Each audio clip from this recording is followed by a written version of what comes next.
I'm Somi.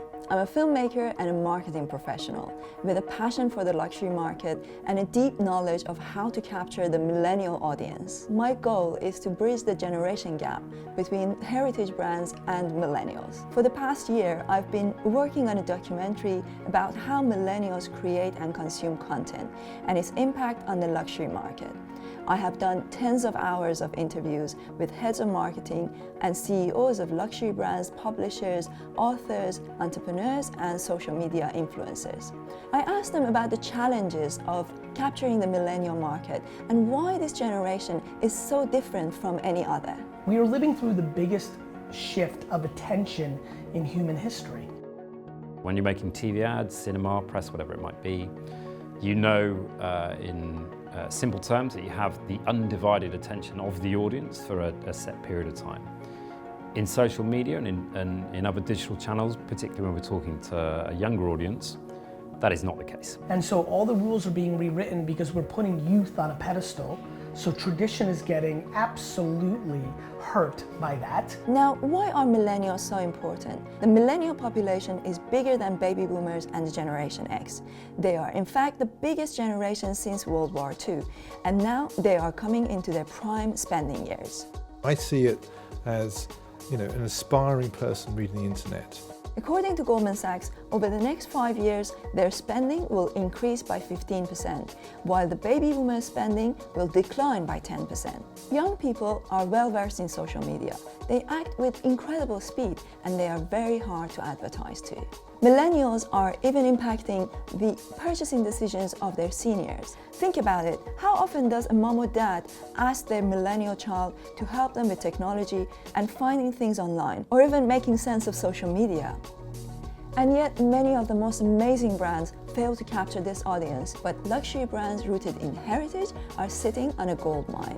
Why do we love Zeus or Spider-Man, right? Why do we love these things? We love, as human beings, origin stories. These luxury brands literally have the best origin stories. Yet, because of the limitation of television, outdoor billboards, and print, they've never been able to tell them. But just because you have these things doesn't mean that millennials are going to line up. It's not enough to just say, oh, we're 200 years old, so you have to listen to our story. You have to have more meat to it than that. How are they going to know if you don't shout about it in the places where they are actually listening to? Things are changing. The opportunities for advertising are diminishing in the traditional sense. Linear television is declining quite quickly. So to engage with that audience, you have to go into more content areas in social. Majority of millennials don't watch TV, they don't read magazines, and they don't listen to radio. You've got to be where they are. They prefer to watch YouTube videos. They want to read blogs. They want to listen to podcasts. Having an Instagram account and posting pictures of a product is just not enough. Content creation for these platforms is very different from TV, radio, and print. The campaign cycles are different. In fact, there is no campaign cycle. It's 24/7. They have to feed the monster, which is social media, and it's hungry, and you have to feed it every day. Most importantly, the style is different. You've got to build your advertising message into the content. For example, if you want to show that you've got an amazing workshop or factory, why not create an entertaining reality series that actually takes place in the factory? It's really important that the content is entertaining or at least gives people some kind of information. It cannot be all about the product and a sales pitch. The younger generation don't want to be just sold to. They need to be engaged with. And it's really that kind of added value and educational pieces which we really feel very strongly that, we can be the front runner with. When you let people see what really goes on behind the scenes of your brand, it makes them think of your brand as human. The more transparent we can be, and that's our plan for the future, is to show people our factory online. Maybe one day we'll live broadcast building part of the piano and somebody at the factory in Hamburg talking about it. And these are the kind of things that luxury customers really want to know. We wouldn't have been able to grow the same way had we have done 20 years before we launched, because it was really about old scale ads around every magazine. The internet really helped us grow Now you've got social media, which we didn't have when we started, so that's a new opportunity for people to grow. I think part of the reason the vloggers are popular is because it does feel very authentic and very personal. You feel you're with them. I think there has been a change of command and control of comms to being much more open to a dialogue with people, and I think that takes time for companies to open up. We need to bring the heart back. We need to bring back the emotional intelligence. Another thing that we really need to be thinking about is voice. A lot of young people nowadays are attracted to podcasts because when you listen to a podcast, you can do two things at the same time. You can be in the gym or commuting and listen to a podcast at the same time. As a luxury brand, you've got to think about how you can really capture that space.